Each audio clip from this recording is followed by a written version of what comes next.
Fate is fickle, weighing down your spirits. As it stands, it has you at your limit.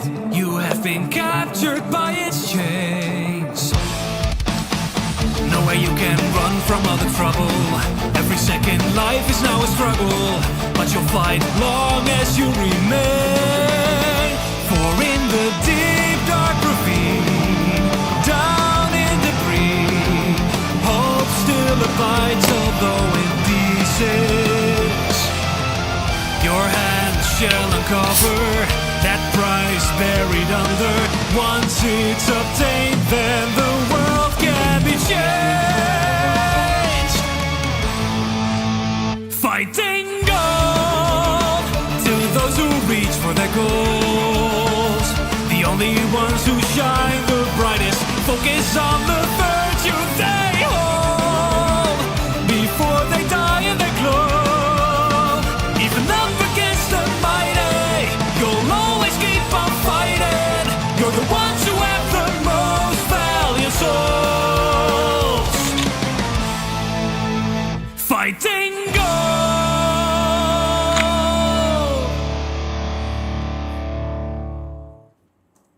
Hello everyone, how are you doing? Let me change this from this to yeah. Hello, how are you doing? What's up?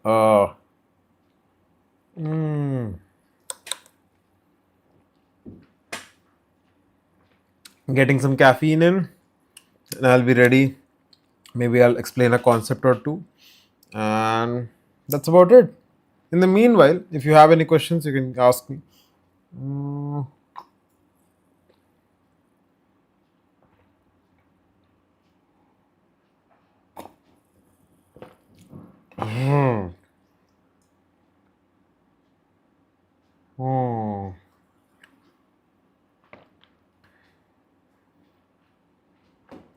Tonight I did not sleep. I was busy.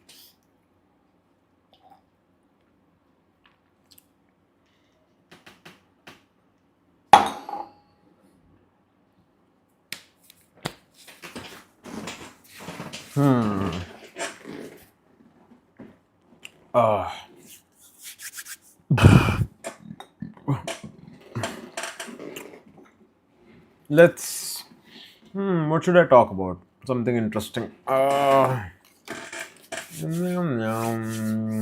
Morning. Okay. Let me figure something out to talk about. All right. I need to open my whiteboard.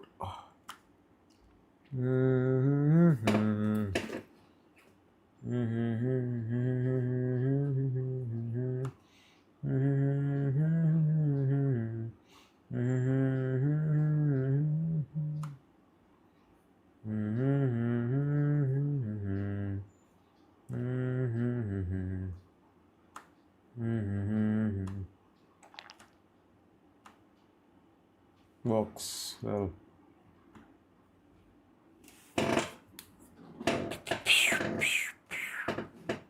Who here wants to learn about dating? I'll teach you anyway. Okay, let's see. Is the whiteboard visible? I think the whiteboard is visible. We can start talking about this then. Oh, okay. This is just a warm-up concept to be explained. Now, this dating advice, whom should I give it to?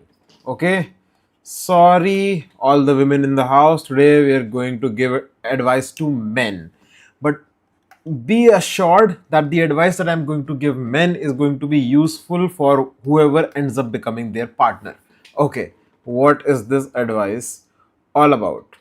Men, what are you? You are male and your desire is to reproduce, essentially, because you're a biological animal. But that's not the point. What is your real desire? A woman. Yeah.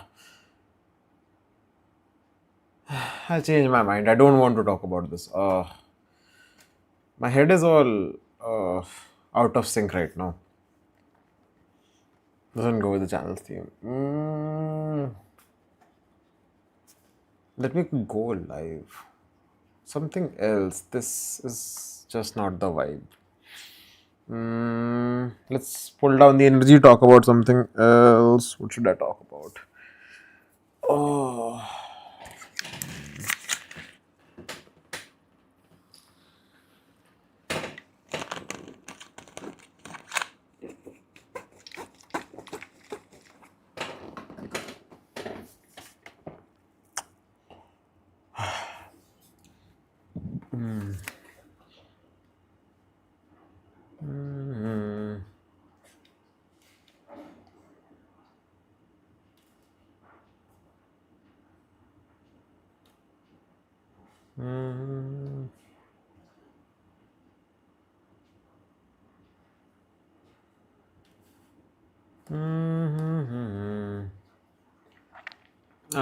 Not. I don't know. I'm not feeling the numerology thing either. I think it'll take a little while before the caffeine kicks in, right? Because I haven't slept this entire night, so maybe my brain is a little foggy right now. I spent a lot of time thinking, and when you spend a lot of time thinking, what ends up happening is that your body says, I am bored, right? So it needs even more interesting stuff to think about. Ah. Have you noticed the Christian cross, which represents Jesus Christ? When you fold it, it becomes a cube. The cube of, you guessed it, Mr. Saturn, which is ultimately what Jews worship and is indirectly what Christians and Muslims worship as well. Although these two will claim that they are worshipping the source, the creation, essentially sun. That's not true. They are worshipping Saturn. Some, at least mainstream of their religions are. Sun Saturn, Sun Saturn, Sun Saturn, Sun Saturn, Sun Saturn, Sun Saturn, Sun Saturn, Sun Saturn. So, fun fact, this is the Sun and this is Saturn. And reality, also you are this star. You are half Sun and you are half Saturn. What? I cannot be half Sun, I cannot be half Saturn. You are. Because the Sun represents the masculine, the divine father, Shiva, mind, the eternal witness. That is what Sun represents. What about Saturn? Isn't Saturn evil? Saturn is not evil. Saturn simply represents the physical universe. Saturn represents Devi, right? Saturn represents Shakti. Saturn represents the divine mother. And whatever culture do not want to worship all of this because they believe only sun worship is real, they term this as evil or negative, the downward triangle, right? If you simply want to ascend mentally, and yeah, simply want to ascend mentally, you become more pure and I don't know, more acceptable in society, then sun worship is all that you require, right? It makes sure that you are against violence, it makes sure that you do not harm people, it makes sure that you're always in a pleasant mood, that you increase your sattvic energy, your purity energy. And that is why a lot of mainstream religions really want to larp as that they are practicing sun worship. They're not, because I'll tell you why. Okay, most mainstream religion has some form of Saturn worship, right? And any religion which has rigid rules and restrictions and laws are ultimately Saturnian in some way. Hinduism sort of accepts that anyway. The others like Christianity and Islam, they have a harder time accepting that because they associate Saturn with evil. But that's not the case. It is anything which is physical. So when you want money, when you want what do you call, something to happen, you want physical results. So you worship Saturn. That is the idea. Now, people who are into esoteric practices, they have their own stronger faster and more dangerous way of worshipping Saturn that you must have heard about in the files and such. But again, it's just to gain this physical objects. In reality, you can get spiritual elevation from both sun and Saturn as well. You can reach the you reach ultimate enlightenment with either of these paths. But what reality ultimately is both of them, half sun, half Saturn, right?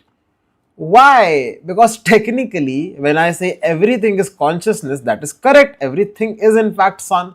But this consciousness appears like physicalness, right? And that is Saturn. As above, so below. As within, so outside. Yatha Pandit, Tatha Brahman. Your body and your mind are the same thing. The mind is the body and the body is the mind. That is the idea. So, yeah, this was my thing with Sun and Saturn. Anyway, what a schizo rant.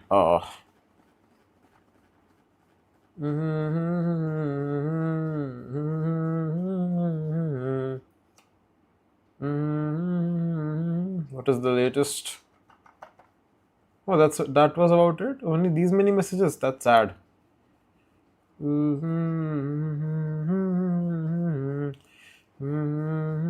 know what? I don't mind it. What's next?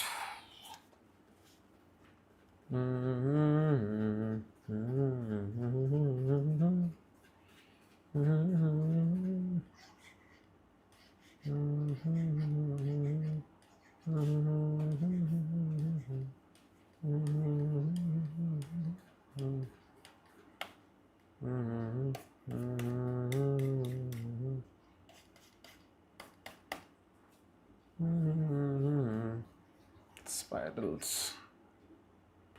Spirals are also very interesting ultimately.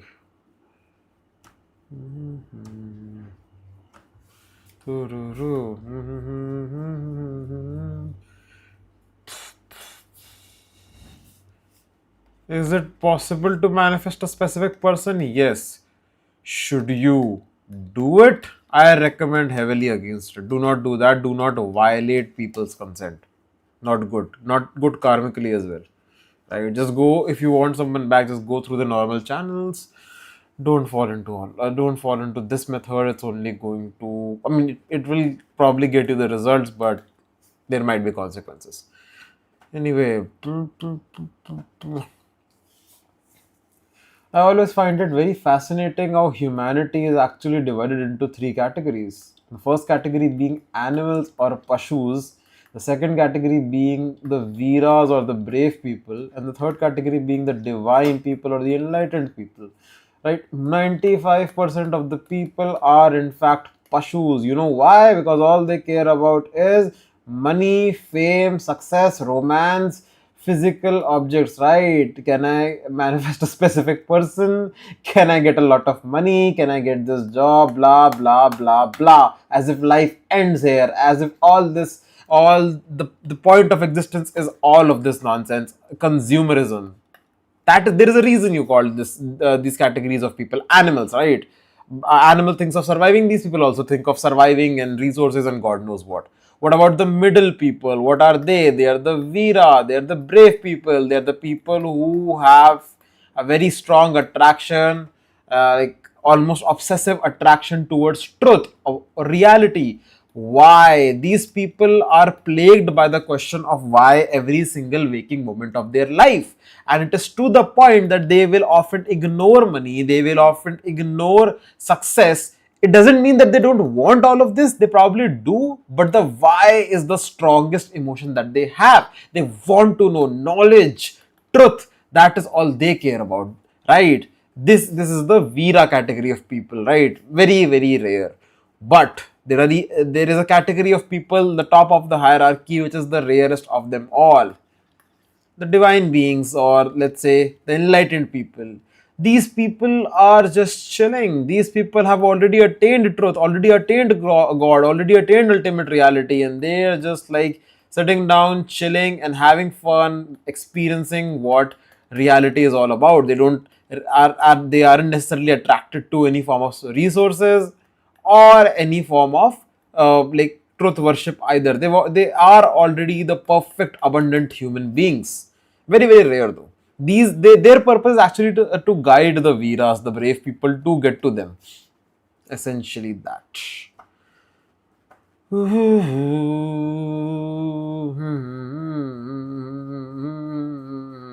Are you CIA? No.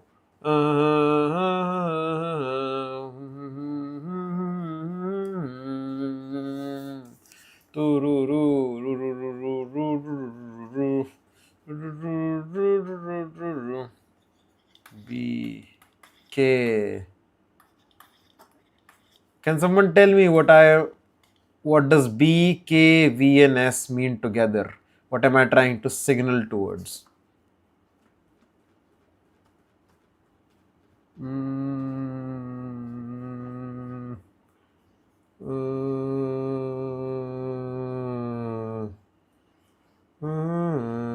Hey, ever go now?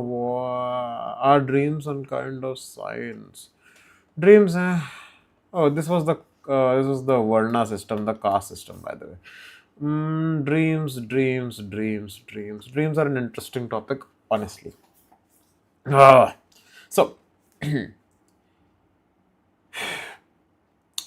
normally we believe that there is a reality within which you exist, within which there is your head, and inside of your head is the mind. But that is all false, right? The concept of a reality, the concept of a body and physical objects and all, they are actually existing within a mind, within perception. Mind, then body, not the other way around.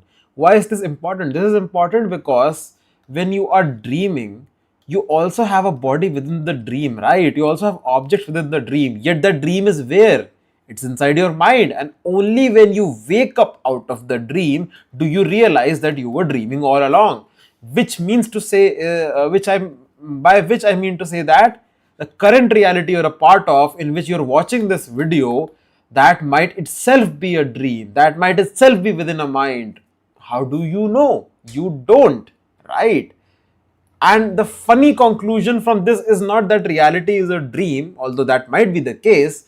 The funny conclusion is that ultimately existence as we know it is within the mind, and that applies to both the waking reality and the dream reality. They share the same structure, which means that either even this reality is a dream, or even the dream reality that you had was a reality, right? Since everything ultimately exists within the mind as well. Therefore, dream world and current reality are the same in structure. There is no way to differentiate it. The only difference is that dream world is a pocket dimension, let's just say, inside of your current reality, and the only reason you know it is to be a pocket dimension is because you woke up. For all you know, there is a higher and higher and higher reality as well. So that is the funny thing about dreams, right? The dreams might as well be like full-fledged realities within themselves.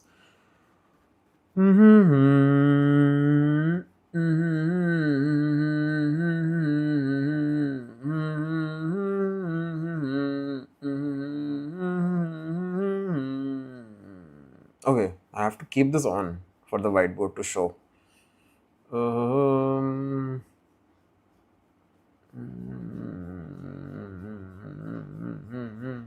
Boring.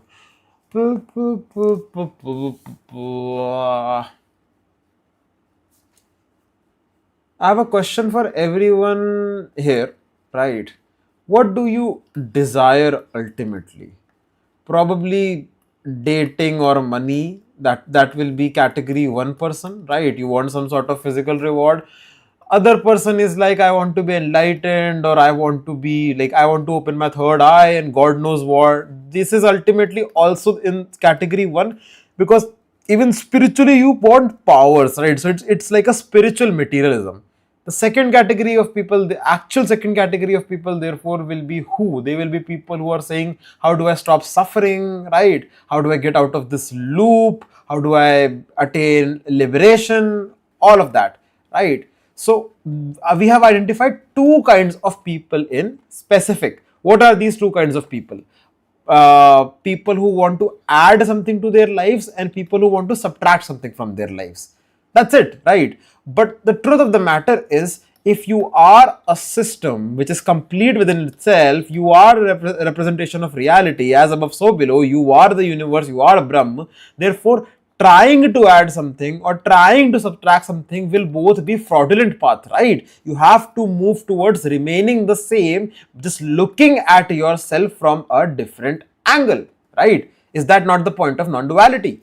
Therefore, that means because adding resources, dating or whatnot is a positive like addition, you have to discard it. And even the desire to let go of suffering, you need to ultimately dissolve.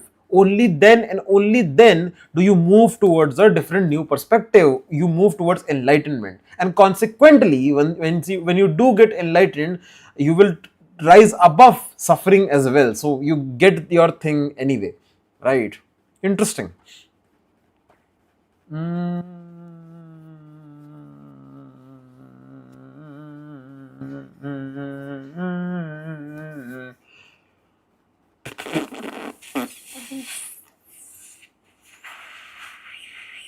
Success also comes in at the addition thing, right? You're trying to add something to your life.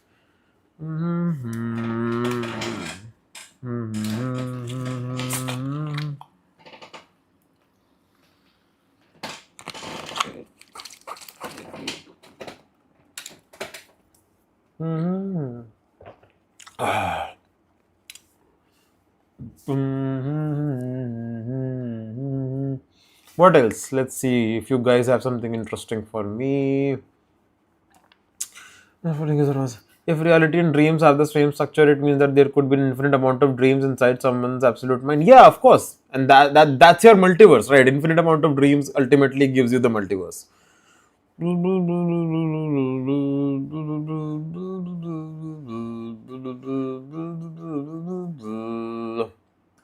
Love.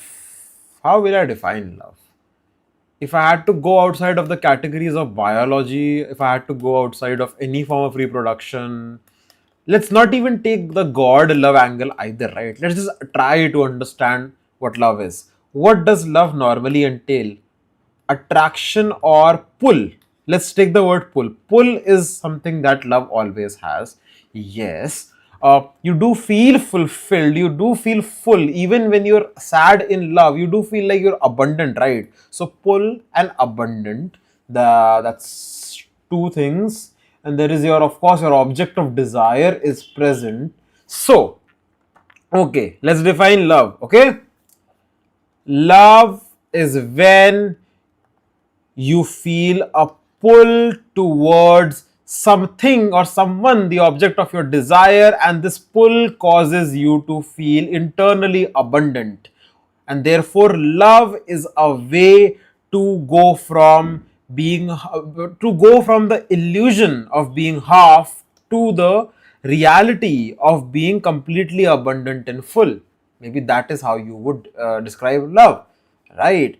And and because feeling incomplete itself is stupid, itself is a result of maya, of illusion. When you actually fully feel abundant within yourself, therefore when you get perfect love, right, which is usually through a god, what happens? You gain realization, you rise above. And that is why love could be a path towards divine, love could be a path towards reality, and love therefore is used by Christians and people of the bhakti path the most. That would be my take on love.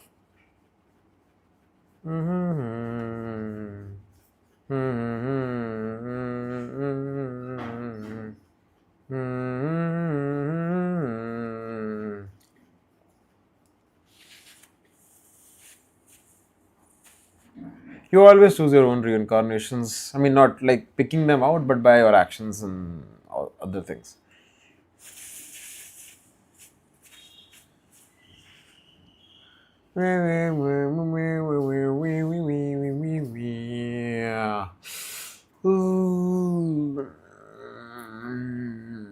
Your own, what do you call? Your own lack, your own perceived lack is what causes you to have misery and bad luck. But yeah, I have watched that movie.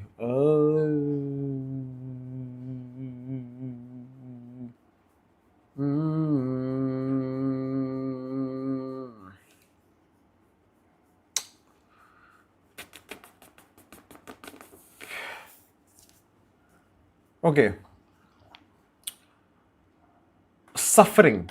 What is the cause of suffering ultimately on a metaphysical level? Okay. So, again, your existence is just consciousness thinking that it is limited and that it is living within a world, right? And this itself, this condition itself, is the beginning of all suffering, because if I am not everything, I will have lack, right? I will be 1% of something which is 99%. I will always feel less. So lack is one reason, right? Other reason is, again, you are bound, you are not unlimited in any sense, nor in time, nor in causality, nor in anything. So you being less is what causes suffering ultimately. Let's look at it from various angles, right? One suffering would be, let's say, physical sensation of pain, right? So therefore I lack health, I do not have health, therefore suffering, right? Jealousy is a form of suffering also, because I lack love, therefore suffering. What other forms of suffering that you have? Mental trauma, I lack like stability, therefore suffering. Every form of suffering comes out of a lack, and the lack comes out of the fact that you believe that you're one object inside of the reality, which is false, right? In reality, you are just the ultimate consciousness contracting itself into a smaller shape and believing the rest of its body, the rest of itself, is reality. So yeah, suffering will exist so as long as duality exists. That's it.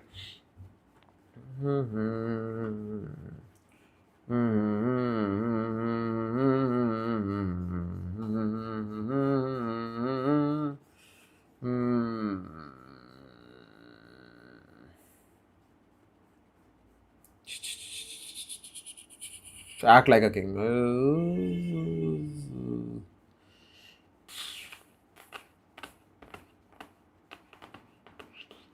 Anushka, you really need to go back and watch my older videos. I cannot keep explaining the core axiom on which a lot of this is based on again and again, right?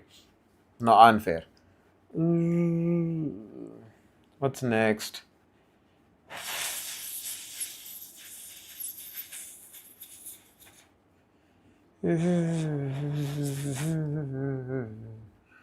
Is there any other fun stuff?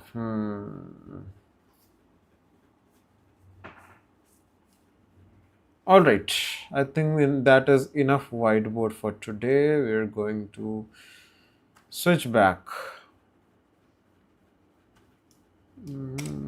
At this point, I'm just doing live to God knows what. Stan. I wonder if there is live review happens post it, like Chitrakoop stuff. Interesting. Do you know about your past live you lived? Some people can remember it. You can figure it out using your D60 chart. Am I taking action or just observing the mind and body? My guy, you are the observer, also the action, also the body, also everything else. Oh.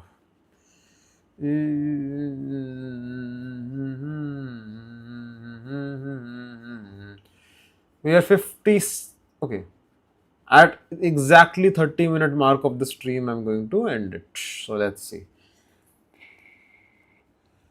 Liberation is to let go. The moment liberation happens, what will happen? There will be no more duality. If there is no more duality, your experiences themselves stop, in a way.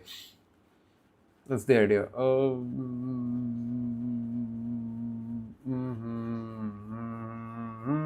20 seconds. Let's pick something. Does the karmic cycle have a start? Nope. No start. Why? Because the main cause is atemporal. Consciousness is atemporal. Time enters, then the karmic cycle is there, but like the birth of time happens before the birth of karmic cycle, right? Everything is ultimately atemporal in reality. Anyway, once again, another life, another morning. I'll see you guys next time. Till then, think, analyze, and remember, as I always say, patterns. They are everywhere.